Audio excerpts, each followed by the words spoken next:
कसको फोन आयो? हेलो ओए तेरो बुढी मसँग छ। मलाई त्यो माथि शङ्का त लाग्दै थियो त्यसको बाहिर कोही छ भनेर। अरे म किडन्यापर हो किडन्यापर। कचरीले कोही नभेटेर त्यही किडन्यापर भेटिछे। हे प्रभु तेरो बुढीलाई मैले उठाएर ल्याएको छु। तिमीले उठाएर ल्यायो होला, मैले त जन्ती लगेर ल्याएको थिएँ त्यसलाई। तिमी पागल छ कि के हो यो?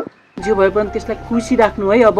अरे गधा मैले तेरो बुढीलाई किडन्याप गरेको छु। 50 लाख रुपियाँ लिएर आइज अनि बुढी लग। के रे 50 लाख?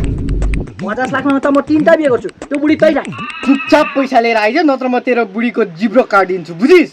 ओहो म बरु 500 रुपियाँ एक्स्ट्रा दिन्छु। त्यो जिब्रो काट्ने काम चाहिँ गरिहाल त। बोल्दा बोल्दा पत्तर पत्तर पत्तर बोलेको बोले वाक्कै लाउँछे भनेको। गर गर काट काट काट काट त। अरे कस्तो खालको बुढा हो? ओए पैसा लिएर आइज न त तेरो बुढी घर आउँदिन। यसको लागि त झन् म एक्स्ट्रा 1000 दिन्छु। साथीहरूसँग भेट्न जान नपाएर कस्तो भइरहेको थियो। यसो गर्नुहोस् तपाईँ त्यसलाई नि राख्नुहोस्, म साथीहरूसँग थाइल्यान्ड घुम्न जान्छु हुन्छ है? तपाईँ यसो गर्नु न 2 महिना राख्नुहोस् 2 महिना। ओए तँलाई बुढी चाहिन्छ कि नै? मलाई बुढी लिन आउँछ नि ले पछि ल्याइदिनु पछि ल ल ल 2 महिना राख्नु 2 महिना। थाइल्यान्ड जान्छु। Hello hello